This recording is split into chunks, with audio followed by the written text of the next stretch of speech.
हिंदू सनातन धर्म में मनुष्य की शनि ग्रह दशा के दुष्प्रभाव को साढ़े कहा जाता है और इसी से प्रेरित होकर धार्मिक कहानी लिखी गई है। मुझे पाठकों से आशा है कि यह शनि की दृष्टि की कहानी आपको जरूर पसंद आएगी। काजल नाम की एक लड़की अपने पति के साथ एक अपार्टमेंट में रहती थी। काजल का पति राहुल एक सॉफ्टवेयर कंपनी में टीम लीडर के पद पर था। राहुल बचपन से ही बहुत आध्यात्मिक था, लेकिन उसके उलट उसकी पत्नी काजल बिल्कुल नास्तिक थी।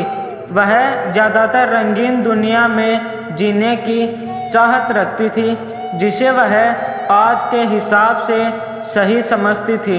हालांकि इस बात को लेकर दोनों के बीच में कभी भी कोई अनबन नहीं थी। दोनों अपने जीवन में बहुत खुश थे। एक दिन सुबह सुबह राहुल टीवी में धार्मिक कार्यक्रम देख रहा था, जिसमें साढ़े काल के बारे में बताया जा रहा था। उसी समय काजल चाय नाश्ता लेकर आती है और राहुल के बगल में बैठकर चाय पीने लगती है और थोड़ी ही देर में वह राहुल से चाय पीते हुए कहती है, क्या सुबह से बोर कर रहे हो? और उसी समय टीवी का रिमोट उठाकर चैनल बदल देती है। राहुल को काजल का बर्ताव अच्छा नहीं लगता। वह काजल से कहता है, क्या तुम साढ़े की महादशा के बारे में कुछ जानती हो, जो तुमने उसे बकवास समझ लिया? धर्म की बातें समझने के लिए आस्था लगती है, लेकिन तुम तो बिल्कुल नास्तिक हो। लेकिन तुम्हें किसी और की भावनाओं को तकलीफ देने का हक नहीं है। काजल को राहुल की बात से ग्लानि महसूस होती है और वह राहुल से माफ़ी मांगते हुए वहीं शनि भगवान का कार्यक्रम टीवी में दोबारा से लगा देती है। राहुल काजल को बहुत प्यार करता था। वह मुस्कुराते हुए कहता है, अरे कोई बात नहीं, चलो आज शनि मंदिर चलते हैं। वैसे काजल को मंदिर जाने में कोई दिलचस्पी नहीं है, लेकिन वह राहुल का दिल रखने के लिए मंदिर जाने को तैयार हो जाती है। दोनों एक साथ बाइक में मंदिर पहुंच जाते हैं। मंदिर के आसपास बहुत सी छोटी छोटी दुकानें लगी होती हैं। दुकानों में भक्त अपनी अपनी पसंद की चीज़ें खरीद रहे होते हैं। राहुल प्रसाद खरीदकर मंदिर की तरफ चलने लगता है। वहीं सीढ़ियों पर एक बाबा काले कपड़े पहने बैठे हुए थे। राहुल उनके कटोरे में कुछ पैसे डाल देता है और काजल के साथ मंदिर चला जाता है। मंदिर में शनि भगवान के दर्शन करने के बाद पुजारी से प्रसाद लेकर दोनों सीढ़ियों से नीचे उतरने लगते हैं और जैसे ही वह नीचे आते हैं, वही बाबा काजल को देखकर कहते हैं, बेटी अपना ध्यान रखना। काजल बाबा को प्रणाम करके राहुल के साथ घर आ जाती है। दरअसल बाबा बहुत तेजस्वी थे। उन्होंने काजल को देखते ही महसूस कर लिया था कि उनके ऊपर शनि की दृष्टि पड़ चुकी है, जिससे उसका साढ़े शुरू हो चुका है और उसके जीवन में संकट के बादल घिर गए हैं। काजल के घर पहुंचते ही उसके सर में दर्द होने लगता है। काजल राहुल से कहती है, आप थोड़ा मेरे लिए चाय बना लीजिए, मेरे सर में बहुत दर्द है। राहुल काजल के लिए चाय बनाकर ले आता है। राहुल को ऑफिस जाना होता है, इसलिए वह तैयार होकर जल्दी निकल जाता है। काजल घर के काम खत्म करके दोपहर को सो जाती है। शाम को राहुल अपने ऑफिस से घर आता है। काजल तब तक सो ही रही होती है। राहुल काफ़ी देर तक दरवाज़ा खटखटाता है, लेकिन काजल गहरी नींद में थी। उसे दरवाजे में किसी की आहट सुनाई नहीं दे रही थी। राहुल काजल को फोन लगाता है। फोन की घंटी सुनकर काजल अचानक नींद से जाग जाती है और जैसे उसे पता चलता है कि राहुल दरवाजे पर खड़ा है, वह जल्दी से जाकर दरवाज़ा खोलती है। राहुल काजल से प्यार से पूछता है, क्या कर रही थी? इतना टाइम क्यों लग गया? काजल आंख मीचते हुए कहती है, पता नहीं कैसे इतनी ज़्यादा नींद लग गई कि आपकी आवाज़ सुनाई ही नहीं दी। राहुल अपना सामान रखकर बाथरूम में फ्रेश होने चला जाता है। उसी समय राहुल के मोबाइल में एक मैसेज आता है। काजल की नज़र अचानक मोबाइल पर पड़ती है।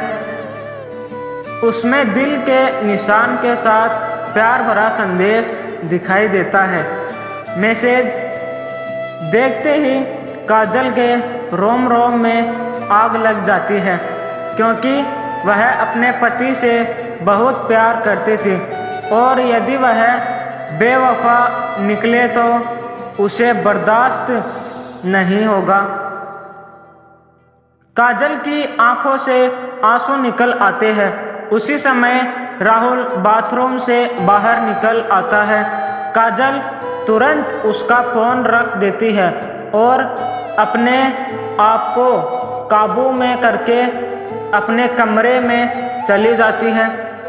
वह सोच रही थी कि अगर राहुल उसे खुद इस मैसेज के बारे में बताएगा तो ठीक है, नहीं तो वह इसके बारे में कभी बात नहीं करेगी और उसकी ज़िंदगी से हट जाएगी।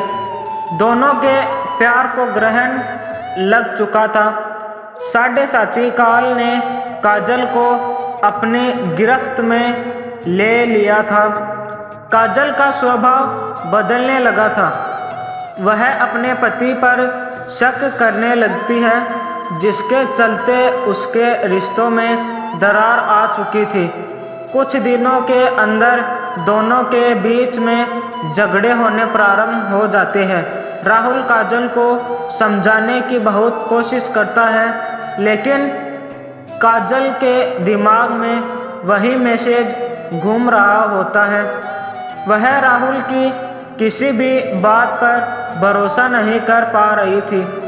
राहुल काजल को खुश करने के लिए उससे कहता है, चलो मंदिर चलते हैं और वहीं से बाजार घूमने चलेंगे। आज कुछ कपड़े खरीदते हैं। लेकिन काजल गुस्से में वहाँ से उठकर चली जाती है। राहुल अकेले ही मंदिर चल देता है। राहुल को दोबारा वहीं बाबा मंदिर की सीढ़ियों में फिर से दिखाई देते हैं। वह राहुल को देखते ही उसे अपने पास बुलाते हैं। राहुल हाथ जोड़कर बाबा के सामने जाकर खड़ा हो जाता है। बाबा कहते हैं, बेटे, तुम्हारे जीवन में संकट दिखाई दे रहा है, क्या तुम ठीक हो? राहुल कई दिनों से काजल से परेशान था। वह बाबा के सामने बैठकर अपनी समस्या बताने लगता है। हालांकि बाबा काजल के साढ़े साथी योग के बारे में पहले से परिचित थे, इसलिए वह राहुल को काजल के ऊपर आए हुए संकट के बारे में बता देते हैं और कष्ट से मुक्ति के लिए उपाय बताते हुए कहते हैं कि तुम्हारी पत्नी को शनि भगवान की विशेष पूजा करनी होगी, जिसके बाद वह सामान्य स्थिति में आ जाएगी। राहुल भगवान का दर्शन के बाद घर पहुंचते ही काजल से कहता है, आज मंदिर में वही बाबा जी मिले थे।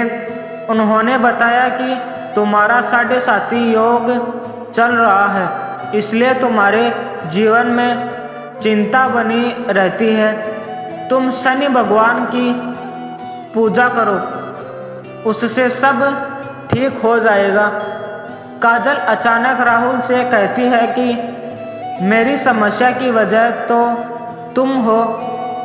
राहुल पूछता है कैसे, लेकिन काजल बात को यहाँ वहाँ घुमा देती है।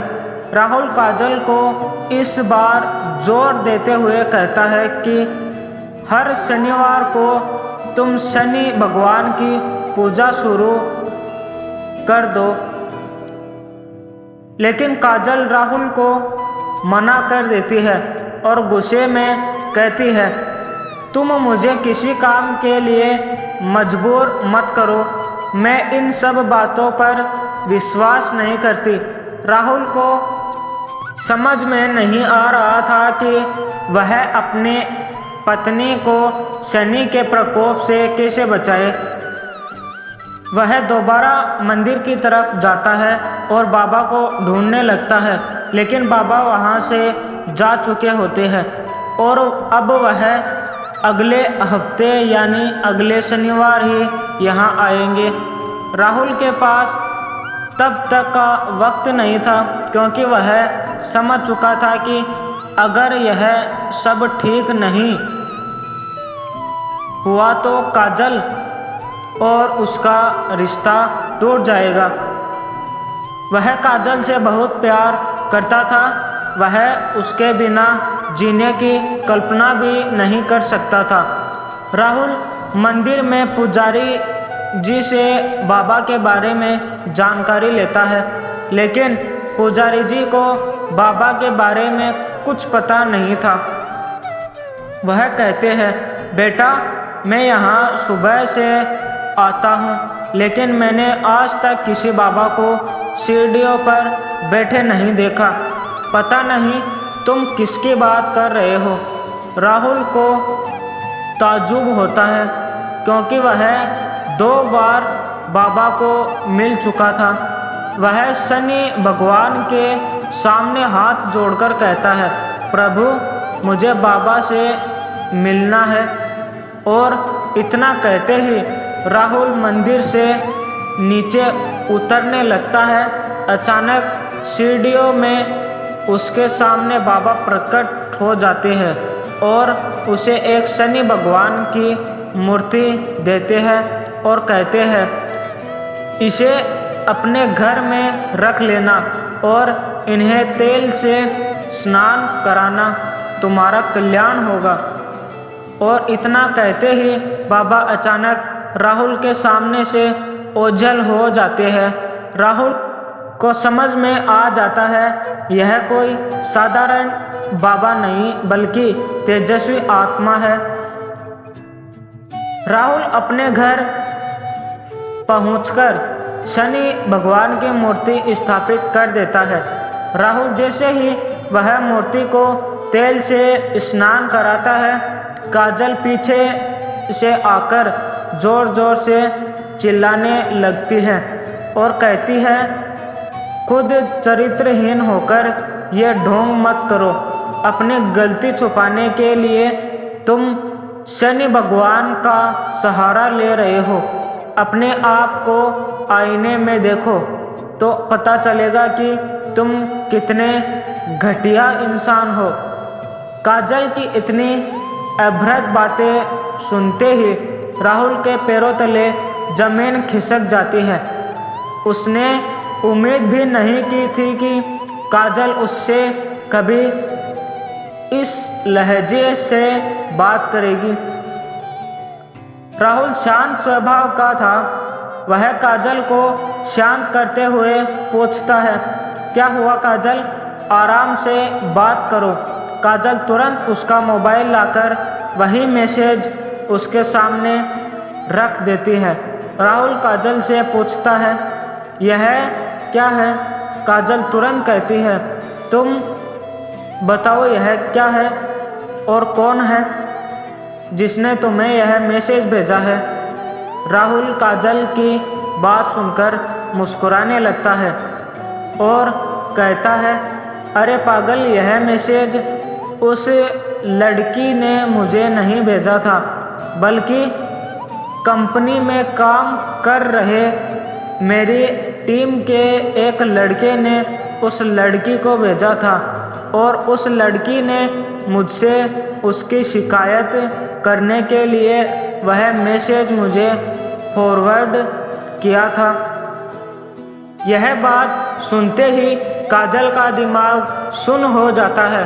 उसे कुछ समझ में नहीं आता। वह जमीन पर बेहोश होकर बैठ जाती है। राहुल उसके बगल में बैठकर उसका हाथ पकड़कर पूछता है, क्या तुम इतने दिनों से इस मैसेज की वजह से मुझसे झगड़ा रही हो? तुम पागल तो नहीं हो गई? एक बार मुझसे पूछ तो लिया होता। मैं तुम्हारे अलावा किसी और लड़की के बारे में सोच भी नहीं सकता। काजल जोर जोर से रोने लगती है और राहुल के गले लग जाती है। अनजाने में ही सही, लेकिन शनि भगवान की कृपा से काजल को साढ़ेसाती योग से छुटकारा मिल जाता है। दोनों के जीवन में फिर से खुशियों को न्योता मिल चुका था। शनि भगवान के विराजमान होते ही दोनों के बीच झगड़े की वजह ही समाप्त हो चुकी थी और उनके जीवन में खुशियों ने फिर से दस्तक देना शुरू कर दिया था और दोनों के जीवन के कष्टों की समाप्ति के साथ ही धर्म की यह कथा समाप्त भी हो जाती है। अगर आपको यह शनि की साढ़ेसाती कहानी अच्छी लगी हो तो अपने दोस्तों में शेयर करें, लाइक करें और सब्सक्राइब करना ना भूलें।